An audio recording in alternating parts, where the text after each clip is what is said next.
Hey everyone! Have you noticed all the Christmas lights around your neighborhood? Yeah, they're everywhere right now. But did you know they're actually a perfect example of light pollution? I'm Isabel and I'm a junior in high school. And I'm Victoria and I'm in eighth grade. Today we're going to be talking about light pollution, something that most people don't even realize is happening. We're going to show you why the glow of our cities isn't always a good thing and how we can work together to bring the Milky Way back into view. Christmas lights are a perfect example of light pollution. The problem is that most traditional Christmas lights are designed to be bright and visible from far away, which means they use cool white bulbs with blue rich light that disrupts sleep and confuses wildlife. They stay on all night, continuously polluting the sky from dusk until morning, point upward, wasting energy and brightening the sky, and are just too bright, using more power than necessary for decoration. So, how can we fix this? You can make your holiday decorations beautiful and environmentally friendly by switching to warmer LED lights, choosing amber or yellow lights instead of cool white bulbs. You can also use a timer to turn your lights off after 11 p.m. or midnight, since no one's going to see them anyways, and this way you can conserve energy. You can also shield your lights by directing your light downwards towards your decoration and not up into the sky. And finally, using LED bulbs are energy efficient, last longer, and save money. So, what exactly is light pollution? Light pollution, in simple terms, is too much light in the wrong place. The exact definition is the excessive or inappropriate use of outdoor artificial light. It acts like a luminous fog that obscures our view of the stars and planets. Light pollution has a global impact. 80% of the world's population lives under sky glow, which is a type of light pollution, where the bright orange haze is seen over cities at night. This is a growing problem, since artificial brightness is growing globally at a rate of 2% to 6% every year, making true darkness a rare and disappearing resource. The effects of light pollution are painfully obvious. In a big city, only 200 stars are visible, but in a truly dark sky site, more than 3,000 stars are visible at night. 99% of the people living in the United States and Europe can no longer experience a natural, unpolluted night sky from their homes. The effects of light pollution can be seen in our animal friends as well. Some examples include baby sea turtles and migrating birds. Baby sea turtles can be affected when they crawl toward bright city lights instead of the ocean because they think the city is the moon reflecting on the water. This leads them away from safety and into danger.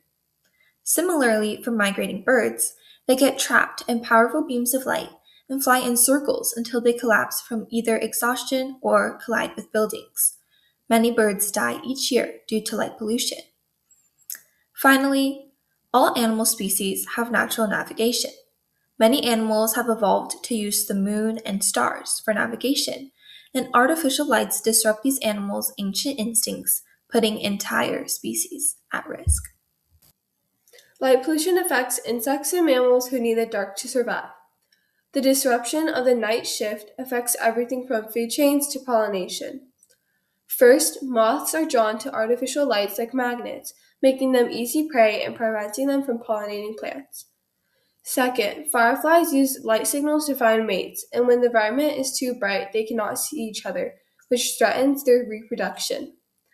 Finally, nocturnal hunters like owls and bats find it difficult to hunt effectively when there are no shadows left to hide their movements. So, how does light pollution affect our bodies? Well, in a sense, our bodies have a night mode, which requires darkness. Light pollution affects the production of melatonin, which is our sleep hormone. Our bodies produce melatonin, which is a special chemical that tells us it's time to sleep. And this hormone is only released when our environment is sufficiently dark. We also have an internal clock. Our circadian rhythm is our body's internal 24-hour clock that regulates sleep, wakefulness, and many other body functions. However, exposure to artificial light at night disrupts this rhythm, confusing our body about when we should sleep or when we should wake up. Light pollution's health impact is really important. Chronic disruption can lead to poor sleep quality, frequent headaches, and long term health complications. Light pollution is very costly, and we're wasting billions of dollars on skylight. A significant portion of outdoor lighting is poorly aimed, allowing light to spill upward into the sky rather than downward onto the ground. First, economic waste. This wasted light represents billions of dollars in unnecessary electricity costs every year. Second, environmental impact. Wasted light contributes unnecessarily to global carbon emissions and climate change. The good news is by improving our lighting design, we can save money, reduce our carbon footprint, and protect the night sky all at once. You may be wondering, what are the types of light pollution? Well, there are four main types. The first is sky glow, which is the overall brightening of the night sky over inhabited areas. It creates that orange haze that sometimes you can see over cities. The second type is light trespass, which is when unwanted light shines from one property into another, like a neighbor's light streaming through your own bedroom window. Next, there's glare. Glare is the excessive brightness that causes visual discomfort and reduces visibility. Think of bright high beams on a car. And finally, we have clutter. Clutter is the bright, confusing, and excessive groupings of light sources commonly found in urban centers like Times Square.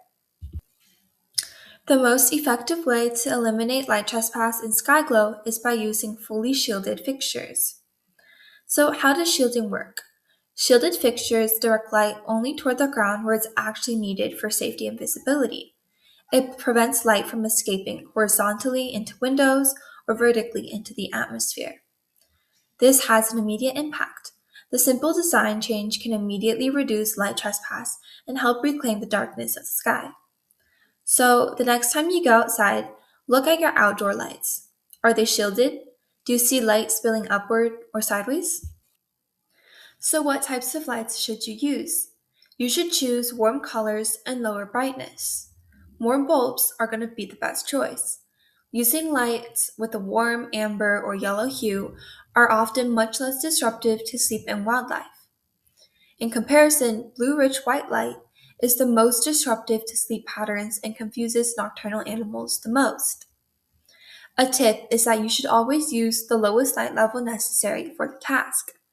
A 40-watt equivalent bulb is often more than enough for outdoor safety. Modern LED technology makes it easy to find energy efficient bulbs that are also dark sky friendly. Next, use light only when and where you need it. First, you can use motion sensors.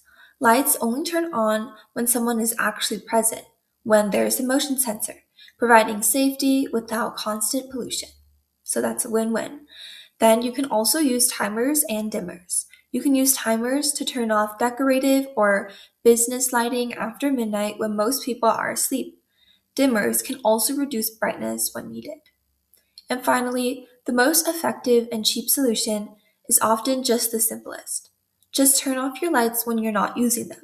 Whenever you leave your bedroom, just turn off the light. Whenever you leave the kitchen, turn off the light. Smart controls can help us save energy, money, and the night sky all at the same time. Okay, so here's what you can do starting today. First, check your own home tonight. Are your outdoors light shielded? Are they too bright? Are they a warm color? Second, talk to your parents, neighbors, or school about switching to dark friendly lighting.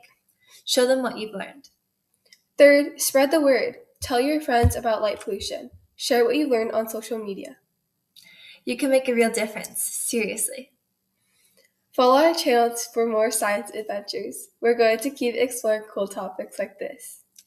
Thank you for watching. Bye.